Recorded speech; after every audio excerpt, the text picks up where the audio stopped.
हम्म? नाम आपने पता ही पहले, कौन से? जैसे जो बैठे होते हैं वही के, उनका जो नाम लिखते हैं वही आता है। अपने हाँ। जो बैठे होते हाँ जी। हम्म। संलेखना, संथारा, समाधि, इसका स्वाध्याय चल रहा है और उसमें अंतर्गत हम 12 भावनाओं में, ये 11वें नंबर पर हम चल रहे थे, धर्म रुचि भावना। तो उसकी अब ब्रीफिंग हो रही है कि स्वरुचि का दृढ़ संकल्प। अभी तक तो जो मैंने किया, अब उसका यहाँ एक तरह से अपना प्रायश्चित करना या आलोचना करना, उस तरह का है ये। अब मेरे इस भव का जितना भी काल हो, क्योंकि अब शेष काल थोड़ा ही रह गया, और ये तो अगर हम जैसे हैं सब बड़ी उम्र के हैं तो निश्चित काल थोड़ा ही रह गया है। पर जो छोटी आयु के हैं उनका भी कौन सा भरोसा है कि वो कितनी देर जिएंगे। आजकल तो छोटी उम्र में भी चल पड़ते हैं, छोटे छोटे बच्चे भी चले जाते हैं, गर्भ में चले जाते हैं। तो इसलिए ये तो हर समय ये ध्यान रखना भी पता नहीं कब काल का जो है वो चक्र आ जाए। तो अब मेरे इस भव का जितना भी काल हो, उस हेतु हे गुरु भगवंत, आपकी उपस्थिति में आत्म रुचि, स्वरुचि, धर्म रुचिवान रहूंगा। ये अपना संकल्प है। आपकी उपस्थिति में आत्म रुचि, आत्मा में रुचि, स्वरुचि, धर्म रुचिवान रहूंगा। शेष काल के लिए दृढ़ संकल्प करता हूं। अब तो आपके सामने बैठा हूं तो ये कर ही रहा हूं। और कहते हैं बाकी समय भी जो होगा उसके लिए दृढ़ संकल्प करता हूं कि प्रायों से रुचि हटाकर। अब प्राय कौन है? प्राय शरीर कौन से लेके सारे शरीर और उससे संबंधित है? सब। यार बहुत बढ़िया है।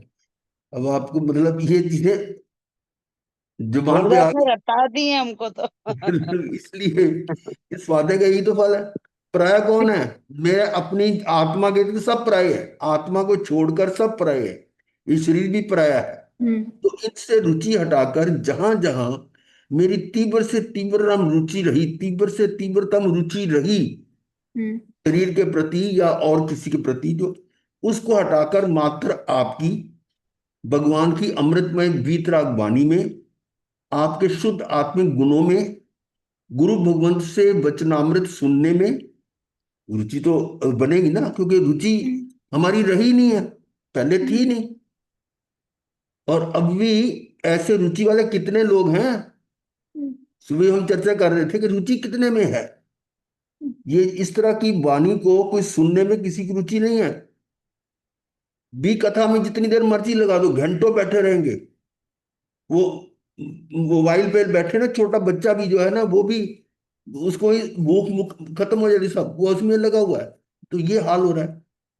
तो अब ये कह रहे हैं कि उसमें मेरी तीव्र से तीव्रतम रुचि रही, अब उसको हटाकर मात्र आपकी भगवान की अमृतमय वीतराग वाणी में, आपके शुद्ध आत्मिक गुणों में, गुरु भगवंत से वचनामृत सुनने में। और वचनामृत जो है ना, वैसे एक शास्त्र भी है जो श्रीमद जी का है। वचनामृत बहुत बढ़िया है, बहुत बढ़िया। एक एक वचन उसमें, एक एक पत्र है, पत्रांक है उसमें, बहुत यानी गहन है उसमें। तो उससे वचनामृत सुनने में, तदनुसार पालन करने में अपने आप को झोंक दूंगा। ये संकल्प है। घोषणा कर दूंगा। अब क्या घोषणा करेगा बताओ जरा, देखो क्या कह। घोषणा कर दूंगा घर में कि मान लो मैं मर गया, मैं मर गया। गुरुदेव कहते थे कि मैं तो अपने घर वालों को मार के आया हूं, हम्म। मतलब जो मेरे लिए मर गए। अब मेरा कोई संबंध नहीं उनसे, तो वो संबंध तो वहीं के वहीं रह गए ना। हाँ जी, हाँ। तो मेरे लिए क्या है, वो जैसे वो आता है ना उसमें, नमी राज ऋषि में, कि किसकी मिथिला जलती है तो जलने दो, मेरी थोड़ा मिथिला है, मिथिला मेरी नहीं है। तो वो इस तरह के भाव होते। ये है कि मान लो मैं मर गया, अब आज अब जो भी करना वह आत्मा के, अब क्या करूंगा मैं, वो सब आत्मा के राग द्वेष मोह तोड़ने हेतु जो मेरे आत्मा में राग द्वेष मोह, उसको तोड़ने के हेतु, कषाय कृष करने हेतु, इन कषाय को कम करने हेतु, इंद्रिय विषयों की आसक्ति तोड़ने मिटाने हेतु करना। ये जो इंद्रियों के विषय है, शब्द वर्ण गंध रस स्पर्श, उसके प्रति जो आसक्ति है, उसको तोड़ने या मिटाने, उसके लिए करूंगा। हे भगवान, अब इन अंतिम घड़ियों में आपकी साक्षी से जहां जहां मेरे जीवन में रुचि रही, उससे कई पाप किए हुए, तथा उनका तथा शरीर परिवार धन वैभव पद प्रतिष्ठा में रुचि रखी, उसके लिए मैं पश्चाताप करता हूं, अपने आप को धिक्कारता हूं, धिक्कारता हूं, मैं मेरा पाप निष्फल हो, निष्फल हो। आगे क्या है? अब जैसे धर्म रुचि अणगार, जिसका हमने भी पढ़ा है कथानक, सर्व पर पदार्थ शरीर, शरीर की वेदना पर से भी हटकर मात्र स्वयं में लीन हुए, मैं भी उसी प्रकार आत्मलीन होता हूं। ये तो से कथानक से प्रेरणा, जो चिंतन धारा उनकी चली, उसी में मेरा चिंतन, आत्म चिंतन मात्र, आत्म ज्ञान, ज्ञाता दृष्टा, ज्ञाता दृष्टा। अंतिम है स्व चिंतन, मेरा कितना शरीरी भाव। अब चिंतन करने, चिंतन सजग करता है कि यदि इतने से भी इतनी हानि, क्या मतलब? इतने से भी इतनी हानि मतलब उनका धर्म रुचि अहंकार का कैसे थोड़ा सा थोड़ा सा भाव वो रह गया कि मैं कीड़ियों पर दया करूं।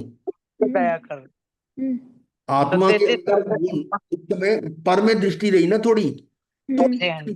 फिर उसके बाद वो अपने चले गए, लेकिन वो आयुष पूरा हो गया, तो अंदर वो पूरा नहीं हो पाया, वो इसलिए रह गया। पर उसके पहले जो है, उनका भाव कहाँ था? कीड़ियों कीड़ियों पर दया का था। पर पे था। हम्म, अब इसको थोड़ा गहराई से समझें कि कोई किसी को मार सकता है या जिला सकता? नहीं नहीं ना। मारने या जिलाने के भाव है, उससे मैं मेरी मेरी आत्मघात होती है, मेरा मेरा घात होता है। कि जब मैं किसी को मार नहीं सकता, किसी को जिला नहीं सकता, तो ये भाव कैसे है कि मैं इसको जिंदा कर दूं, या मैं इसको मार दूं, या इसको बचा लूं, इसकी रक्षा कर लूं? ये थोड़ा नीचे वाली भाषा में है। तो कहते हैं इतने से इतनी हानि, कि थोड़ा सा ये भाव रह गया कि मैं इनकी रक्षा करूं। तो आत्मा में नहीं आ पाए ना, तो अगर वो पहले आ जाते तो एक मुहूर्त पूरा हो जाता तो कल हो गया था। एक भाव बढ़ गया। एक भाव बढ़ने का मतलब कम से कम 33 सागरोपम। 33 समय नहीं वो है। तो वो शालीभद्र का भी तो ऐसे ही हुआ था। हाँ, उनकी हल्का उनकी सा माँ आ भाव आ गई गया। थी। वो कंटिन्यूटी अंदर नहीं रही। हम्म, वो कंटिन्यूटी जो ना अंदर नहीं रही, थोड़ा सा एक समय के लिए, एक सेकंड के लिए बाहर आया, फिर अंदर चले गए, पर वो पूरा नहीं हो पाया। तो मैं अभी इनको लव सप्तम देव बोल दो गुरुदेव। क्या कह रहे हो? इनको लव सप्तम देव बोलते हैं हाँ, वो इसलिए कह देते हैं, कि इनके सात यदि लव जितने यदि चाहिए। उनको एक सात लव, लव कहते हैं जो, जैसे हाँ जी। काटते हैं ना, फसल काटते हैं, तो हाथ में मुट्ठी में लेकर ना दराती से ऐसे काटते हैं। तो एक मुट्ठी में जितना आता है ना, उस दराती से जो काटते हैं, उसको एक लव बोलते हैं। मतलब उसमें कटने में कितना समय लगेगा, उसको भी लव बोलते हैं। और ऐसे सात लव में कितना समय लगेगा?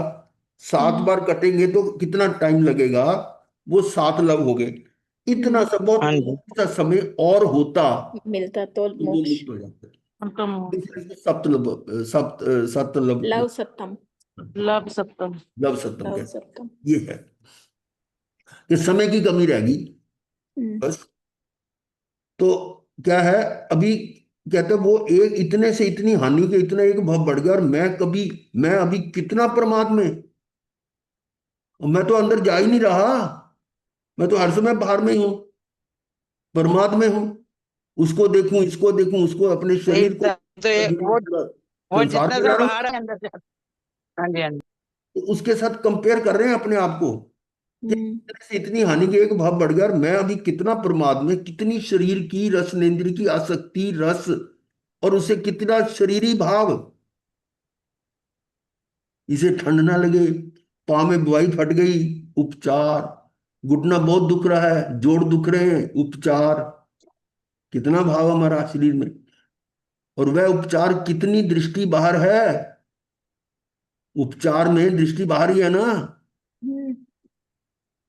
अब देख, हाँ जी। वो अपने आप की तुलना करो उनसे जो सिर पे अंगारे हैं। फिर पे हाँ जी, वैश्य कुमार, वैश्य भगवान कुमार का जी। कुमार है ना। तो कैसा उनका वो सैन, मतलब वो जो था उस समय की स्थिति थी, और हम क्या उसके मुकाबले में। वह उपचार कितनी दृष्टि बाहर है, कितनी आसक्ति शरीर पर है, वेदना पर ध्यान है। ये हमारा, अहो कितनी हीनता, पुरुषार्थ में कमी, भारी कमी, मुझे धिक्कार है, धिक्कार है। संयम में लिया और पूर्णता नहीं। बोलता नहीं। संयम किस लिए लिया कि घर में रहते हुए मोह में कमी नहीं होती। बहुत मुश्किल है, ये नहीं कहता कि होती नहीं, असंभव, असंभव तो नहीं कहते, लेकिन कठिन है। घर में रहते हुए मोह से हटना कठिन है, और इसीलिए घर छोड़कर संयम लिया तो थोड़ा आसानी होगी ना। पर यहां आकर भी हमने वो पूर्णता प्राप्त नहीं की, तो वो हमारे को धिक्कार तो है ही है। ये इस तरह से ओम शांति शांति शांति। तो ये धर्म रुचि भावना पूर्ण। अब 12वीं ये है बोधि दुर्लभ भावना। बोधि दुर्लभ का मतलब क्या है, थोड़ा इसको समझेंगे। और ये भगवान ऋषभ के 98 पुत्रों का वर्णन इसमें आएगा। उनको क्या बोध दिया, थोड़ा सा स्वरूप समझें कि आत्मा को आत्मा का बोध, आत्मा को आत्मा का बोध क्या मतलब हुआ इसका, कि मैं आत्मा हूं, अपनी स्वयं का बोध। पहचान। हाँ जी। ये अपनी पहचान होना ये अत्यंत दुर्लभ है। इसको कहते हैं आत्मा का बोध, नहीं आत्मा की पहचान, बहुत दुर्लभ है। ये अत्यंत दुर्लभ है। और भगवान की अंतिम देशना में आया, ये 57वां बोल है। किसमें, वही सम्यक तो पराक्रम। 29वां अध्याय है, संकित्व पराक्रम, 29वें अध्याय में। है ना। उत्तरायण सूत्र का 29वां अध्याय है ना। हाँ जी, उसमें 29वां। 57वां बोल है कि वाक समाधारणता से किस फल की प्राप्ति होती है, उसमें ये बताया गया है। मैं आपको वहीं ले जाता हूं उत्तरायण में। लीजिए, ये है।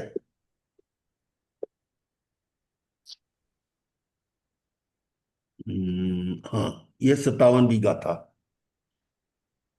मन समाहरण आए न भन्ते जीवे किम जनेई। ये इसका हिंदी अनुवाद है। भगवान मन के समाधारण, समाधारण का मतलब क्या होता है, समाधि में स्थापित करना, मन को टिकाना, मन को किसी एक जगह स्थिर कर देना। समाधि में स्थिर मतलब उसको स्थिर करना। मन के समाधारण यानी समाधि में स्थापित करने से जीव को किस गुण की प्राप्ति होती है। मन को स्थिर करने से जीव को किस गुण की प्राप्ति होती है। अब मन डावाडोल है, कभी इधर भाग रहा है कभी उधर भाग रहा है ना। तो वो, उसे क्या होगा, मन की एकाग्रता नहीं होगी तो वो क्या सीखेगा। अब क्लास में कोई बैठा हुआ है, बच्चे बैठे हुए हैं, कोई इधर खिड़की तरफ दे रहा है, कोई बाहर दे रहा है, कोई दूसरे को देख रहा है, वो क्या कर रहा है, कोई शरारतें कर रहा है। तो वो क्या है, वो मन की समाधि तो नहीं है ना। जरूरी है मन को समाधिस्थ कर देने से, मन को समाधिस्थ कर देने से एकाग्रता की प्राप्ति होती है। एकाग्रता, कंसंट्रेशन।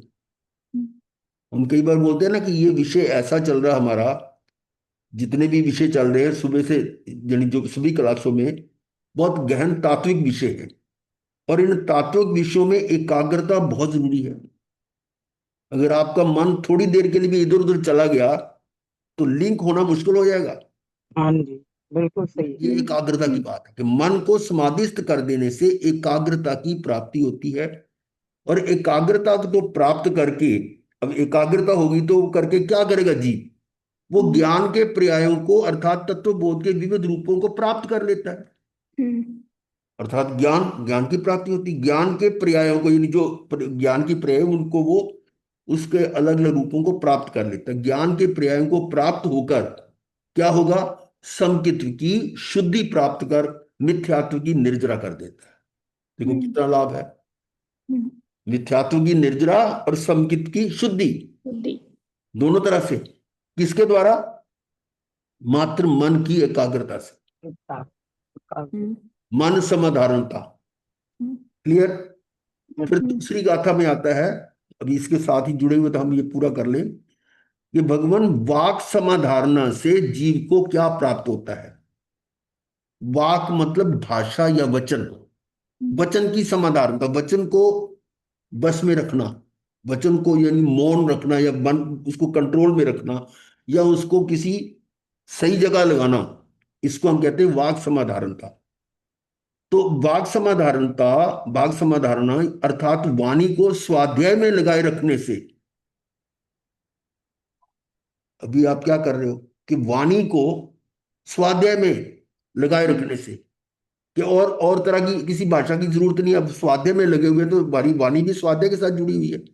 तो वाणी को स्वाध्याय में लगाए रखने से जीव वाणी के विषय बने हुए, जो वाणी के विषय में यानी जो वाणी के टॉपिक्स हैं, जो सब्जेक्ट्स हैं, जो हम बोल रहे हैं, जैसे अब हम वाचना कर रहे हैं, तो इसका जो सब्जेक्ट है क्या है कि धर्म बोधि, दुर्लभ बोधि भावना है। तो उस विषय, जो विषय है, उसके दर्शन के विविध रूपों को विशुद्ध कर लेता है, कि वो उसके बारे में उसका जो जानकारी है वो और क्लैरिफाई हो जाती है, विशुद्धि हो जाती है। फिर देखिए, वाणी को स्वाध्याय में लगाए रखने से जीव वाणी के विषय बने हुए दर्शन, वो फिलॉसफी या वो मान्यता जो उस वाणी का विषय है, यानी जो जो बोला जा रहा है, उसके विविध रूपों को विशुद्ध कर लेता है, जो उसकी जानकारी में उसको विशुद्ध कर लेता है, और वाणी के विषयभूत दर्शन के विविध रूपों की विशुद्धि करके बोधि अर्थात सम्यक ज्ञान को सुलभता से प्राप्त कर लेता है। किसका फल आया जी? वाणी का, समाधान। वाणी को, समाधारण। हाँ, उसकी समाधान, और बोधि को दुर्लभ बनाने वाले कर्मों की निर्जरा कर देता है। जो बोधि को दुर्लभ बना रहे हैं उस कर्म को वो निर्जित कर देता है। दूसरा हो गया। अब तीसरा काय समुदाहरणता। भगवान काय समाधारणता अर्थात संयम साधना से शरीर को लगाए रखने से जीव को क्या प्राप्त होता है? तो बताया काय समाधारणता से साधक चरित्र के विविध रूपों को विशुद्ध करता है। काया से है शरीर की जो क्रिया है, उसको, उसकी साधना क्या है? वो चरित्र की विशुद्धि होगी। चरित्र तो कई तरह के हैं। कौन से? सामायिक चरित्र, छेदोपस्थापनीय, परिहार विशुद्धि, और सूक्ष्म संप्राय था क्या? पांचवें यथा क्या। यथाख्यात। तो हमारा लक्ष्य यथा क्या पर है? यथा क्या चरित्र वो क्या है कि जैसी आत्मा की ख्याति यानी आत्मा की प्रसिद्धि या आत्मा की स्थिति है वो प्रकट हो जाए, वो है यथा ख्यात। ख्याति का मतलब क्या होता है? प्रसिद्धि।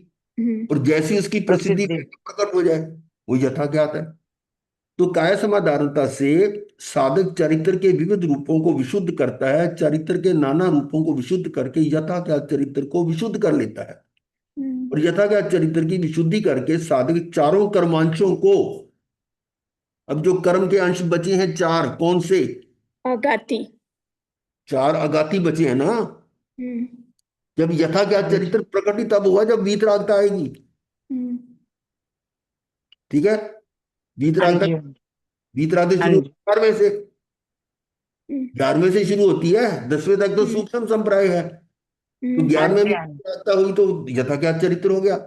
पर विडंबना ये कि 11वां जो वो टिकने वाला है नहीं, वो तो गिराने वाला है। इसलिए हम 12वें की बात करेंगे। 12वें से ऊपर सारे वो जो क्या है, 12वां जो है यथा ज्ञात चरित्र तो है, पर वहां पर अभी 13वें में भी ये चार कर्मांश तो बचे हुए हैं ना, वेदनीय, नाम, गोत्र और आयुष, ये हैं। और ये स्वतः क्षय हो जाते हैं। ये चार जो कर्म है ना वो अपने आप क्षय होते हैं, तो उनका क्षय कर दे। तदनंतर सिद्ध बुद्ध मुक्त और परम शांति अर्थात निर्वाण को प्राप्त होता है। वह सभी प्रकार के दुखों का अंत कर देता है। ठीक है? ये था मन समाधारणता, वह समाधारणता, काय समाधारणता, ये था। तो यही बात आ रही थी भगवान की अंतिम देशना में आया क्या है कि 57वां बोल था शॉर्ट में मतलब क्या कह रहे हैं? शॉर्ट में मन वचन और काया का एक एक लाइन में फिर से बता दीजिए। मन समाधान से मन में वो एकाग्रता आती है और उसको ज्ञान की प्राप्ति होती है एकाग्रता। हाँ जी। एकाग्रता से। और वाय हाँ जी। हाँ जी। वचन समाधारणता से दर्शन की विशुद्धि होती है, बोधि की प्राप्ति होती है। और काया समाधारणता से चरित्र की विशुद्धि होती क्या है। चारित्र? यानी ज्ञान दर्शन चारित्र तीनों की आ गई। दर्शन और चारित्र तीनों हो गए। हाँ जी। हाँ जी, आ गया।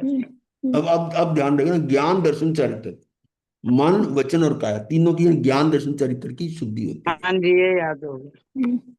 गुरुदेव, जब अघाती कर्म तो जब मोक्ष जाता है जीव तभी खत्म होते हैं ना। हाँ हाँ, पर हाँ। उसी उसकी कोई टाइम प्रॉब्लम अघाती नहीं कर्म है, खत्म हो जाते हैं। उसकी कोई प्रॉब्लम नहीं है। वो हमारा कुछ कर नहीं सकते और हम उसका कुछ नहीं कर सकते। असली प्रॉब्लम तो है आत्मा के आत्मा आत्मा का आत्मा में प्रकट हो जाना, यानी वो स्थित हो जाना। वो हो गया 14वें गुण स्थान पर, वो तो मोक्ष हो गया। परंतु निर्वाण नहीं हुआ। निर्वाण होगा जब ये चार आघाती कर्म खत्म होंगे, वो अपनी अपने समय पर ही खत्म होंगे, उससे कोई दिक्कत नहीं है। अघाती कर्म आपके आत्मा के गुणों की घात नहीं कर सकते। अघाती कर्म जो है ना, वो आत्मा के गुणों की घात नहीं करते। आत्मा के गुणों की घात करने वाले तो प्रभावित तो घाती करते कर्म है। हैं, जैसे वेदनीय कर्म प्रभावित तो करते हैं। हम वो सो कब कहते करेगा? हैं। जब घाती कर्म आपके हैं।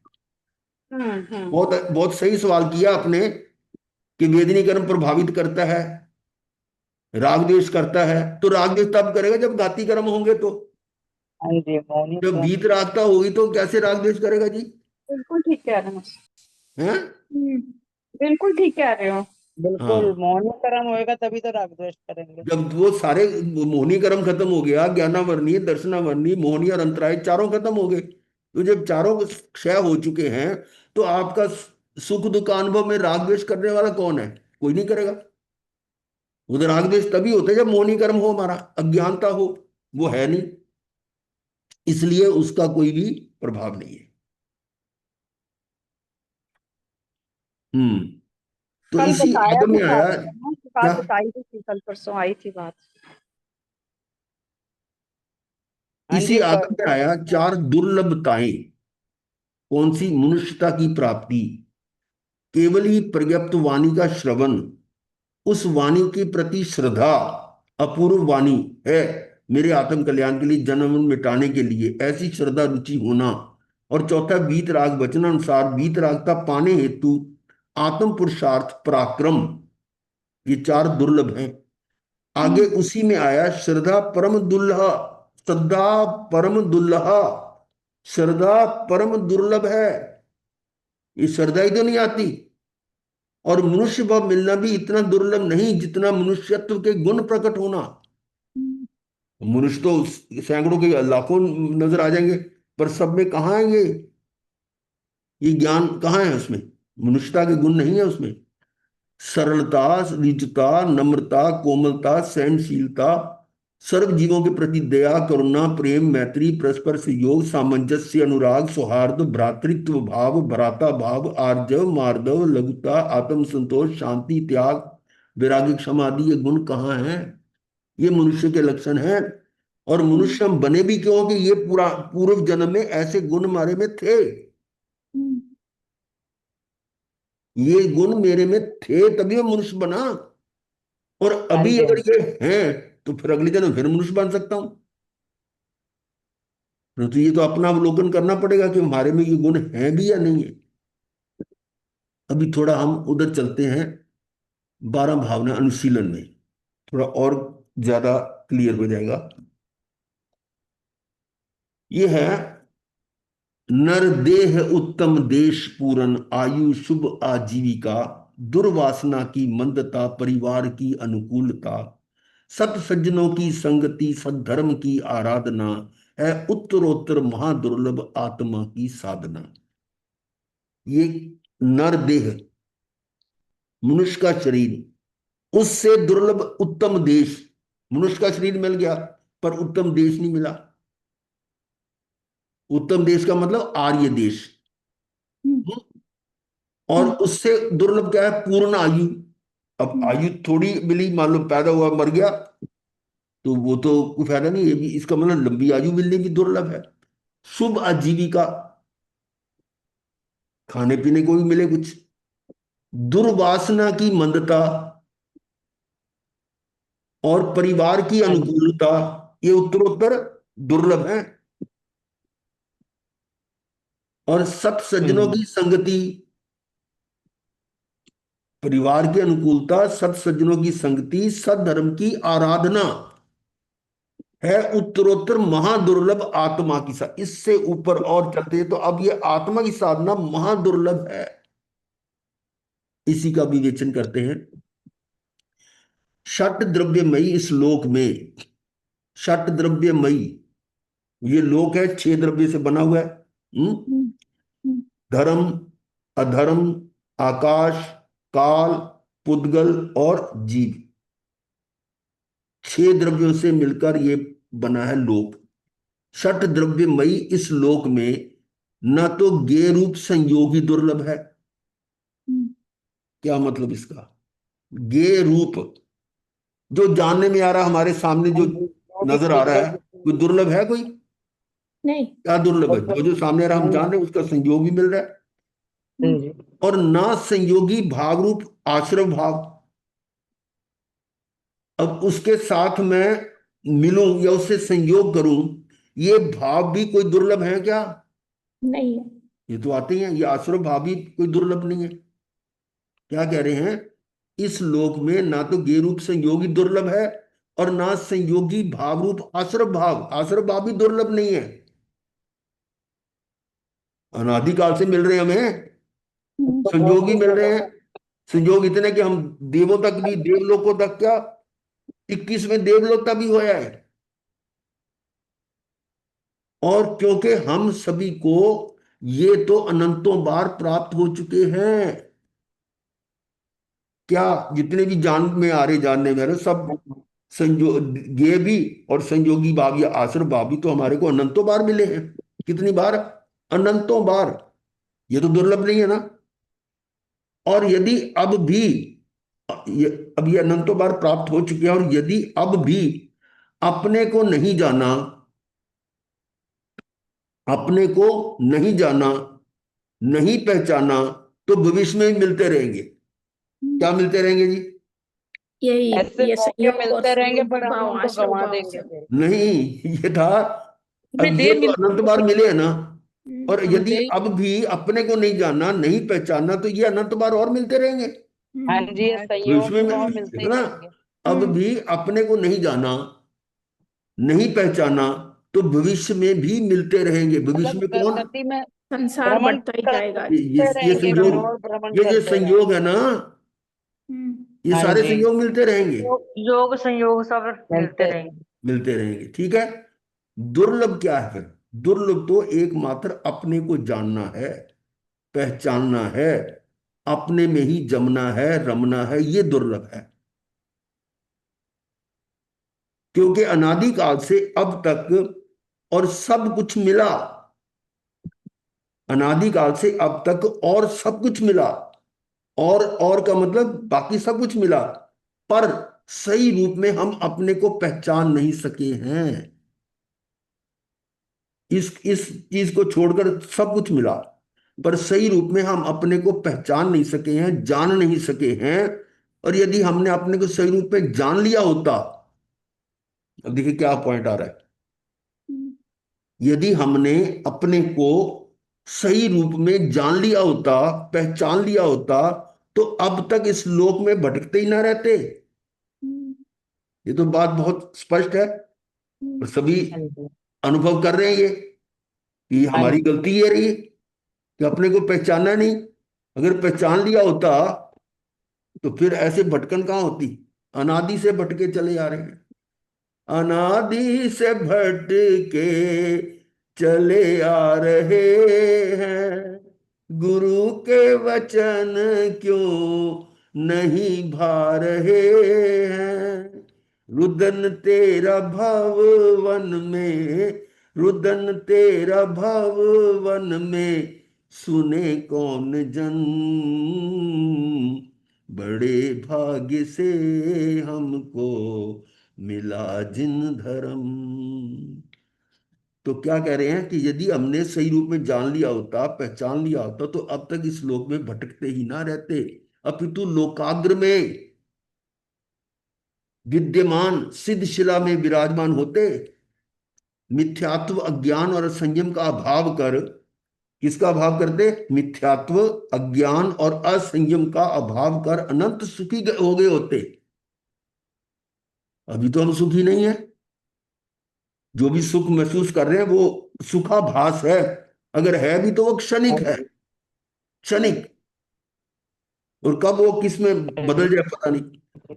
अनंत दर्शन अनंत वीर्य के धनी हो गए होते। फिर तो क्या, अनंत दर्शन अनंत वीर्य, वही ज्ञान दर्शन चरित्र वीर्य सारा आ गया ना, वो ज्ञान दर्शन सुख वीर्य और अतीन्द्रिय आनंद स्वरूप सिद्ध शिला को प्राप्त हो गए। ये है हमारी ये वर्तमान दुर्दशा, दुख रूप दशा, एकमात्र अपने को नहीं पहचान पाने के कारण ही हो रही है। देख लो, और कोई कारण है? नहीं। ये जो वर्तमान की दुर्दशा है, दुर्दशा क्यों कहा जी? जन्म मरण हो रहे हैं हमारे साथ। हाँ, क्योंकि यही तो दुर्दशा ही कहा है, लेकिन हमें ये दुर्दशा भी हमें दुर्दशा नहीं लग हाँ रही। जी। हम ऐसे नशे हाँ में हैं, हमको लगा। ऐसे बेहोशी में हैं कि हमें दुर्दशा भी दुर्दशा नहीं लग रही। थकावट वो देखा ना, भी। एक शराबी था, वो बड़ा अमीर का सेठ का लड़का था, और नशा चढ़ गया और गिर गया, गिर के वो नाली में गिरा पड़ा हुआ, और कुत्ते उसको सूंघ रहे हैं, कर रहे हैं। तो किसी ने कहा, अरे तू सेठ है और तू ऐसे कैसे यहाँ, क्यों, क्या क्या कर रहा है? कहता मुझे तो आनंद आ रहा है। बोलो, क्या आ रहा है उसको? ये हो रहा है हमारा वर्तमान दुर्दशा में ना। इस दुख दशा, दुख रूप दशा जो है, इसको भी नहीं पहचान रहे कि ये दुख है। दुख रूप दशा एकमात्र अपने को नहीं पहचान पाने के कारण ही हो रही है, और नहीं जान पाने के कारण हो रही है। क्या है? अपने को नहीं पहचान पाने के कारण ही हो रही है। पहचान और नहीं जान पाने के कारण, जाना भी नहीं, पहचाना भी नहीं। अतः इस दुर्लभ अवसर का उपयोग, अब दुर्लभ अवसर कौन है? ये जो अभी मिला हमें, जो दुर्लभ वस्तुएं मिल चुकी हैं, इसका उपयोग नर भाव का एकमात्र सदुपयोग, अब ये नर भाव या मनुष्य भाव का एकमात्र एकमात्र एकमात्र सदुपयोग क्या है? अपने को जानने पहचानने के महादुर्लभ कार्य कर लेने में ही है। अभी इसका हम चिंतन करेंगे कि दुर्लभ भी कह रहे हैं, ये सुलभ भी है। सुलभ कैसे है? अनंतों ने प्राप्त किया ये। सुलभ ना होता तो क्या होता? और फिर देखा जाए तो मेरा आत्मा का स्वभाव है जो मेरे पास परमानेंट है, मेरे पास। बाकी चीजें जो मिल रही है वो तो टेम्परेरी मिल रही है, तो परमानेंट मेरे पास है। और इसी की चर्चा क्या है कि भी अपने को जानना, पहचानना एवं अपने में लीन हो जाना ही बोधि है। ये बोधि का मतलब है, बोध। अपने को जानना, पहचानना और अपने में लीन हो जाना, ये बोधि है। क्या है वो? दर्शन ज्ञान चरित्र। तो इसका मतलब हुआ, ये दर्शन ज्ञान चरित्र रूप बोधि ही इस जगत में दुर्लभ है, ये बोधि। और यही बात ऋषभदेव परमात्मा ने अपने 98 पुत्रों को कही थी, संबुझा संबुझ किम न बुझई। वो वहां आती गाथा सूत्र कीर्तन की। तो क्या कह रहे हैं? दर्शन ज्ञान चरित्र रूप बोधि ही इस जगत में दुर्लभ है, महादुर्लभ है। और इस बोधि की दुर्लभता का विचार, चिंतन, बार बार चिंतन ही बोधि दुर्लभ भावना है। ये बोधि दुर्लभ भावना है क्या? कि इसको चिंतन करो, ये जो भावना, ये बोधि है, बहुत दुर्लभ है। तभी उसकी उसकी जो है ना, आपको कदर होगी कि ये दुर्लभ चीज है, वो कैसे मिली। इसी दर्शन ज्ञान चरित्र रूप बोधि का अत्यंत आदर करने का आदेश देते हुए स्वामी कार्तिकेय, इन्होंने भी अनुप्रेक्षाओं पर लिखा बहुत, उसमें ये गाथा लिख रहे हैं, जिसका अर्थ है कि इन सम्यक दर्शन ज्ञान चरित्र को संसार की समस्त दुर्लभ वस्तुओं से भी दुर्लभ जानकर इनका अत्यंत आदर करो। क्या मतलब हुआ? आदर किसका करोगे? जो दुर्लभ वस्तु हुई तो उसी का तो आदर होगा ना। जिस चीज की इन बहुत ज्ञान दर्शन डिमांड हो चरित्र और का चीज आदर कर। कम मिलती हो, उसी का आदर करते। हम्म, हम्म। भी आपके पास जो जी दुर्लभ वस्तु मिल जाए हम्म, तो दूसरा जो है वो कूड़ा कबाड़ा आप रखोगे, वो छोड़ दोगे। हम्म, एक बार वो कहानी गुरुदेव ने सुनाई थी कि वो चार मित्र थे और वो यात्रा पे निकले कि चलो कुछ ना कुछ कमा खा के लाते हैं, तो अपना साथ में ले गए उठाने का सामान रखने के लिए। तो एक जगह पहुंचे तो वहां लोहे की खान थी, लोहा हम्म, भरा पड़ा, कोई उठाने वाला नहीं। मैं कहा ये तो लोहा तो बड़ी काम की चीज है। उन चारों ने ना एक एक तगारी, तगारी कहते हैं ये बट्ठल या वो क्या कहते हैं उसको, तसला, तसले को। तसला, तसला कह लो, तसला है, वो भर लिया उन्होंने, रख लिए सिर पे चलते।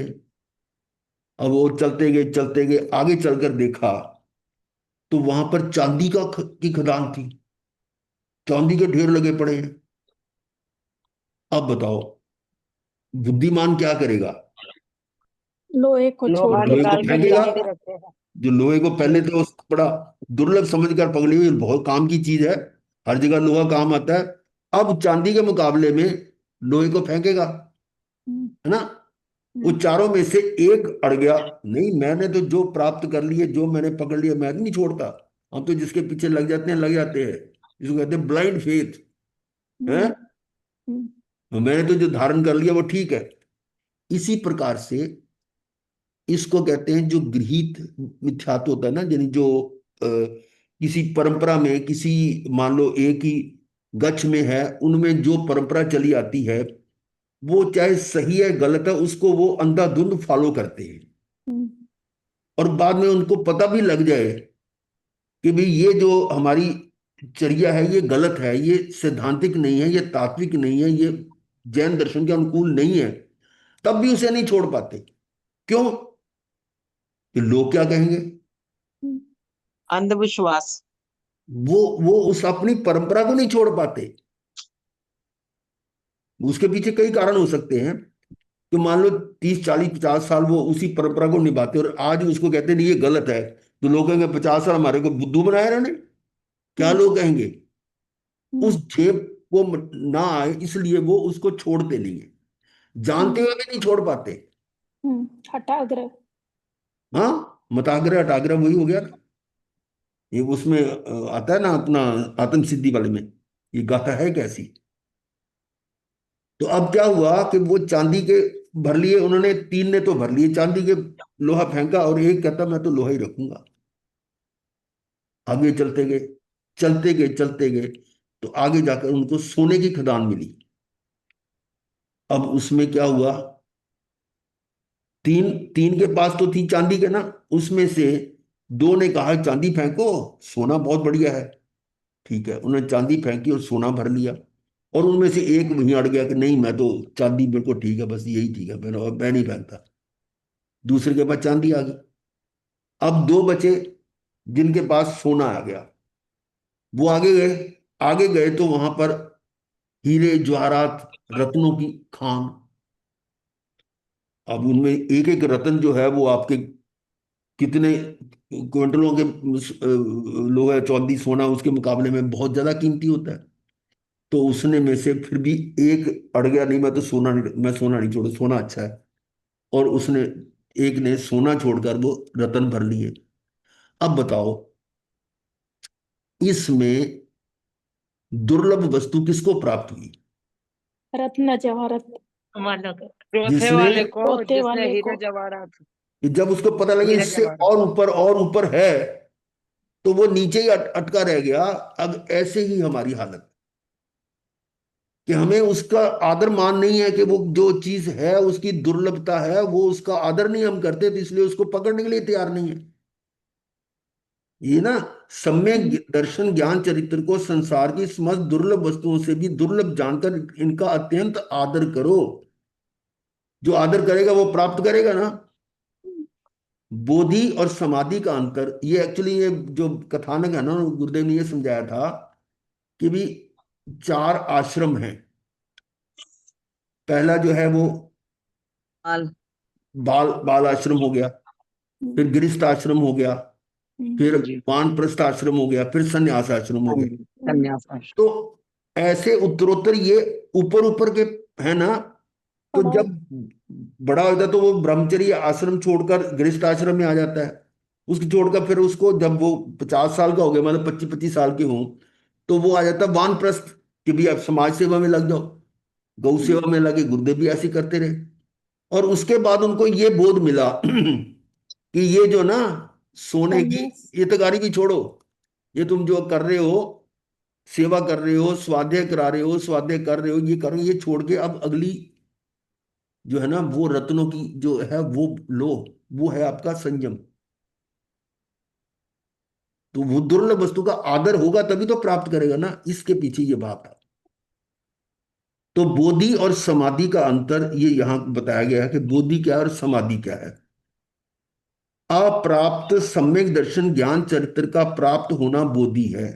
अप्राप्त जो अभी हमें प्राप्त नहीं हुई, क्या नहीं प्राप्त हुआ, दर्शन ज्ञान चरित्र, उसका प्राप्त हो जाना इसको कहते हैं बोधि। और उन्हीं सम्यक दर्शन ज्ञान चरित्र को निर्विघ्न अन्य भाव में साथ ले जाना समाधि है। पॉइंट समझो जरा, कि ये प्राप्त हो गई बोधि है ना, उस बोधि को अगले भाव में भी साथ जाएगी। कब जाएगी, जबकि उसको आपने आत्मा से धारण किया है, आत्मसात कर लेंगे। आत्मसात किया है, वो है समाधि। उन्हीं सम्यक दर्शन ज्ञान चरित्र को निर्विघ्न अन्य भाव में साथ ले जाना ये समाधि है। तो यद्यपि सम्यक दर्शन, सम्यक ज्ञान, सम्यक चरित्र, इन तीनों को या तीनों की एकता को बोधि कहते हैं। तीनों की, क्योंकि ये कई जगह पर हमारा सिर्फ एक आत्मा को ले लिया कि आत्मा का आश्रय, या यहाँ तीन का आश्रय। ये हमारा समय सार की अंतिम गाथा में भी आया था ना, व्यवहार से हम कह देते 3 रत्न त्रय, और निश्चय में तो आत्मा ही है, ज्ञा एक आत्मा। तो इन तीनों को या तीनों की एकता, वो आत्मा, इसको बोधि कहते हैं। ये आत्मा की पहचान हो जाना ये बोधि है, या इन रत्न त्रय की पहचान हो जाना वो बोधि है। तथापि बोधि दुर्लभ भावना की चर्चा करते हुए अनेक स्थानों पर अकेले सम्यक ज्ञान या पहचान शब्द का प्रयोग भी किया गया है। देख लो क्या है, कि 3 की बजाय 1 बोल दिया, ज्ञान या पहचान, अर्थ वही है। 3 भेद करके बता दिया, और अभेद से मात्र जानना, मात्र जानना, पहचानना। परंतु आशय सर्वत्र एक ही है, अर्थ उनका एक ही है, पर्पस एक ही है, सम्यक दर्शन ज्ञान चरित्र से ही है। क्योंकि इन तीनों की उत्पत्ति एक साथ ही होती है। ये तीनों है ना, दर्शन ज्ञान जब खाली सम्यक तो बोलेंगे, है जब खाली सम्यक तो बोलेंगे तो भी सम्यक ज्ञान ही माना जाएगा ना। कि क्या सम्यक दर्शन माना जाएगा। नहीं, क्या बोले गुरुदेव जब बोलते हैं कि समकित आ गई, उसको सम्यक तो आ गया, तब सम्यक दर्शन माना जाएगा उसको, सम्यक क्या बोल दर्शन रहे पहले हैं? होता है, सम्यक दर्शन पहले, फिर सम्यक ज्ञान, दर्शन ज्ञान चरित्राणी, तीनों की उत्पत्ति एक साथ ही होती है। इस सम्यक दर्शन ज्ञान चरित्र की बात है। अब आगे ये गाथा कुछ आई है, जिस उपाय से सम्यक ज्ञान की उत्पत्ति हो, जिस उपाय से सम्यक ज्ञान की उत्पत्ति हो, उस उपाय का अत्यंत चिंतन अर्थात बार बार चिंतन मनन ही बोधि दुर्लभ भावना है।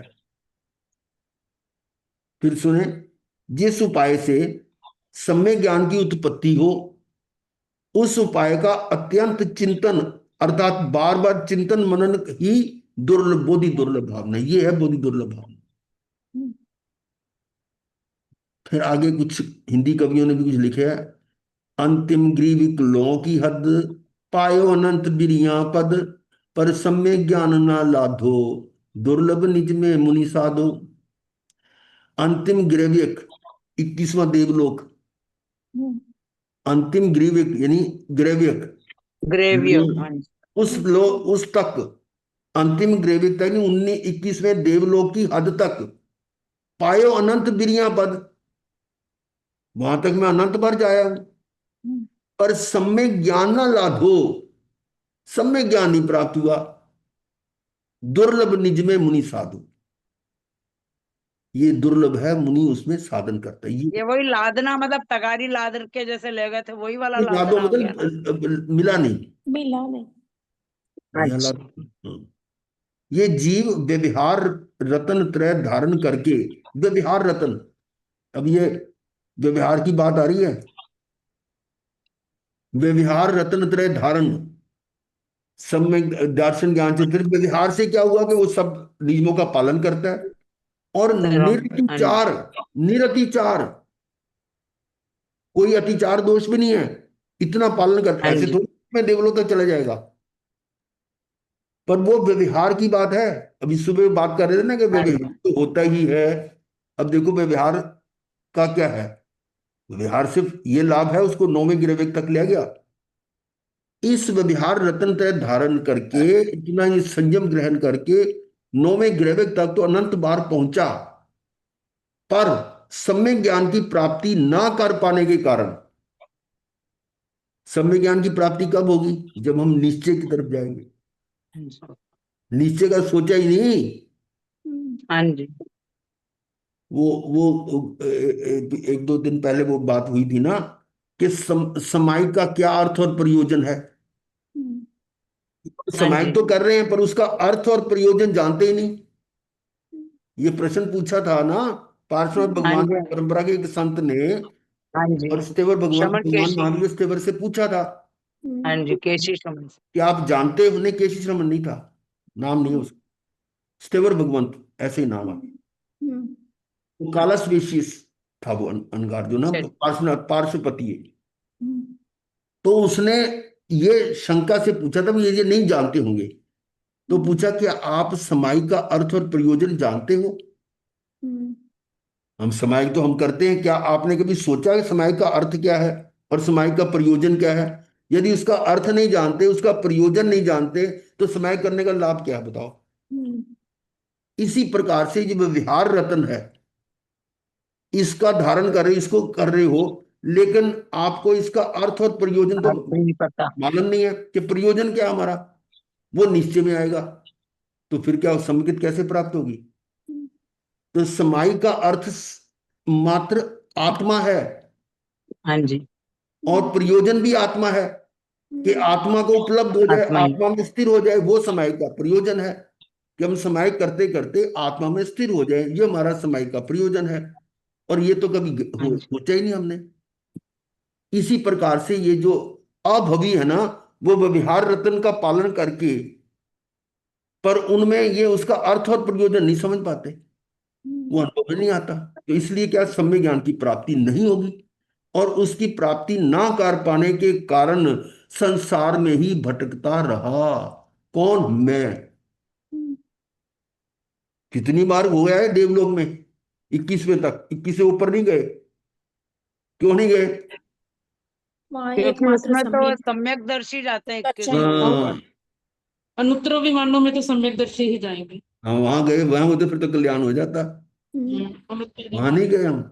सम्यक ज्ञान की प्राप्ति ना कर पाने के कारण संसार में ही भटकता रहा, और निश्चय रतन त्रय, अब देखिए निश्चय रतन त्रय धारण करने वाले मुनिराज निज में उस सम्यक ज्ञान की साधना करते हैं। ये है, ये है बोधि दुर्लभ भावना। ये लाइन तो आपको याद ही होगी, धन जन कंचन राज सुख सभी सुलभ कर जान, दुर्लभ है संसार में एक यथार्थ ज्ञान। क्या है? धन जन, धन कन कंचन राज सुख सभी सुलभ कर जान, जैसे हमारा धन जन भी आता है, ये धन गुरुदेव, कन, कनक माने सोना होता है, यहाँ पे शायद उसका मतलब लिया हुआ है। हाँ ये भी हो सकता है ना। वो नहीं, कंचन कंचन यानी सोना हो गया ना ऑलरेडी। कंचन का मतलब सोना। धन धान्य, कनक भी सोना होता है, इसका कनक भी अर्थ यहाँ सोना लिखा होता है इस संसार में धन धान्य, सोना चांदी और राज सुख, ये देखो धन कन कंचन, राज सुख, राज सुख यानी राजे महाराजे वाला सुख आदि तो सबको सुलभ है, सुलभ है है। क्योंकि अनंत बार मिल चुका है। किंतु यथार्थ ज्ञान हाँ, ही एकमात्र ज्ञानी दुर्लभ है। ये दुर्लभ सभी सुलभ कर जान, दुर्लभ है संसार में एक यथार्थ ज्ञान, एक सही ज्ञान का मिलना दुर्लभ है। एक और गाथा आ रही है, सब व्यवहार क्रिया को ज्ञान, भयो अनंती बार प्रधान, निपट कठिन अपनी पहचान, ताको पावत हो कल्याण। सब व्यवहार क्रिया को ज्ञान, नहीं जो व्यवहारिक क्रिया ना उसका ज्ञान तो अनंत बार हुआ। व्यवहारिक क्रियाएं कौन सी?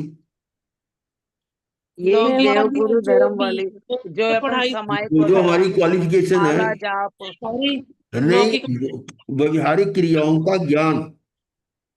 अगर आप संसार अवस्था में इसमें देखें तो आपने मान लो मेडिकल की वो ज्ञान प्राप्त कर लिया, किसी ने इंजीनियरिंग कर लिया, हाँ जी, हाँ जी, ऐसे व्यवहारिक हाँ क्रिया तो जी, ये तो अनंत बार हुआ है। और हाँ इधर जी, जो हाँ है जी। दूसरा जो क्रियाएं हैं वो भी अनंत बार की हमने, जप तप क्रिया सब की।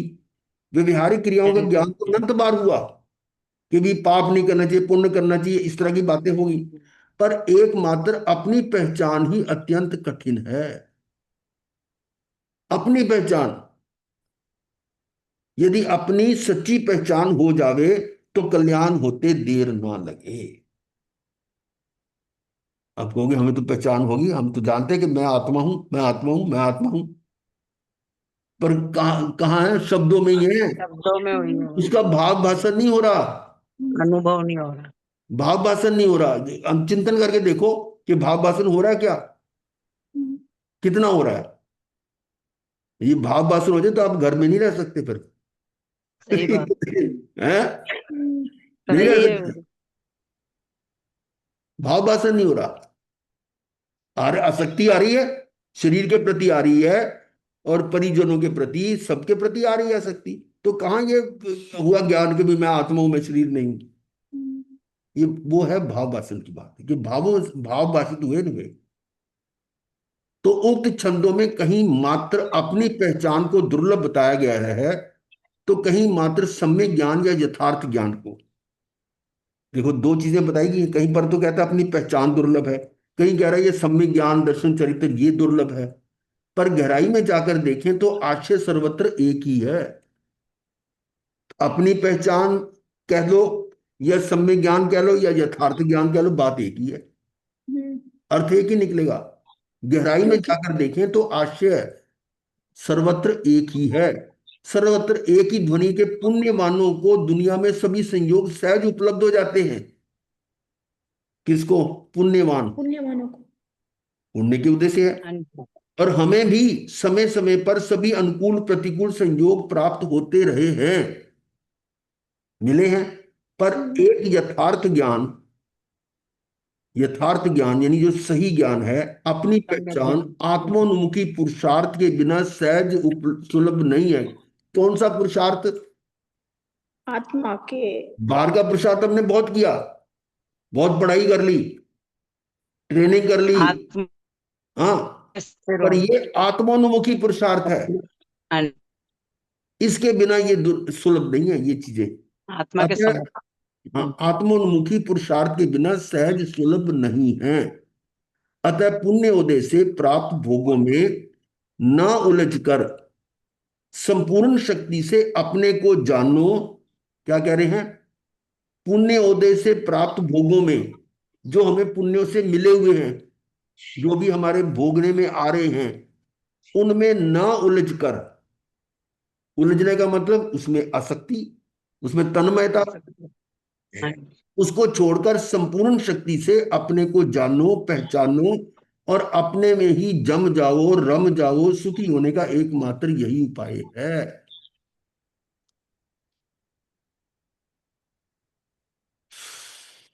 लो जी, थोड़ा भजन भी बोल लेते। तू ज्ञान का सागर है, आनंद का सागर है, उसी आनंद के प्यासे हम।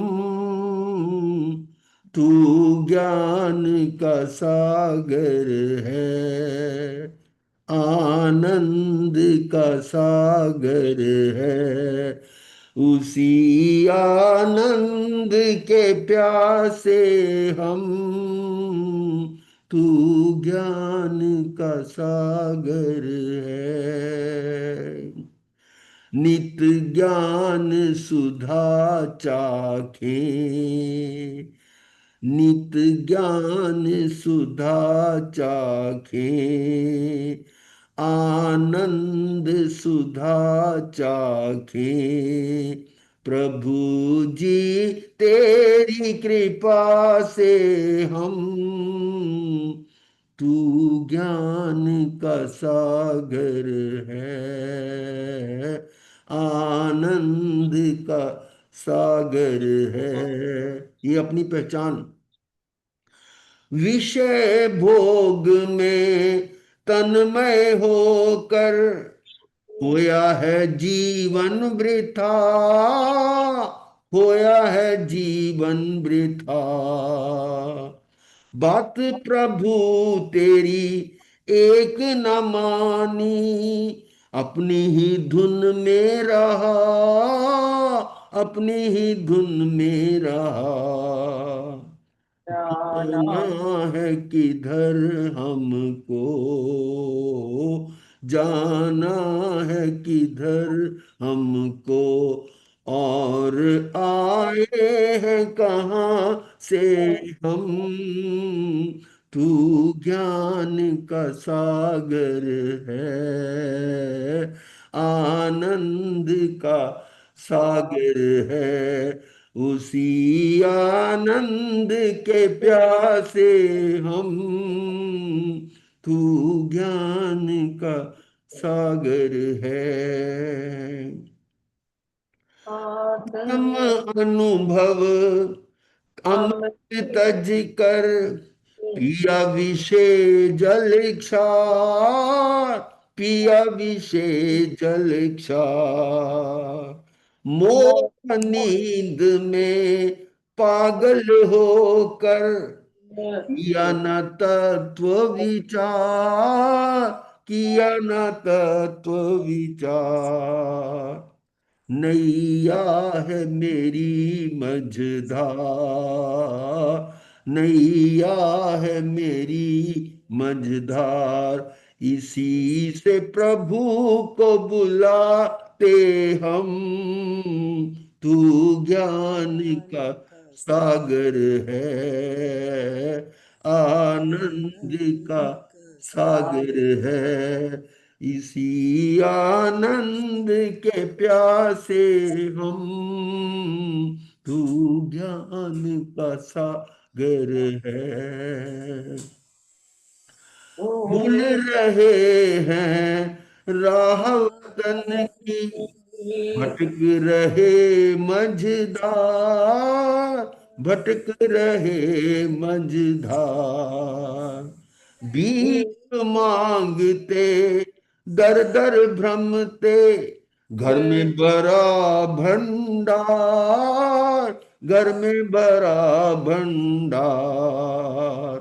निज धाम हमारा है, निज धाम हमारा है। जाए स्वदेश यहाँ से हम। तू ज्ञान का सागर है, आनंद का सागर है, उसी आनंद के प्यासे हम। तू ज्ञान का सागर है, नित ज्ञान सुधा चाखे, आनंद सुधा चाखे। प्रभु जी तेरी कृपा से हम। तू ज्ञान का सागर है, तू ज्ञान का सागर है।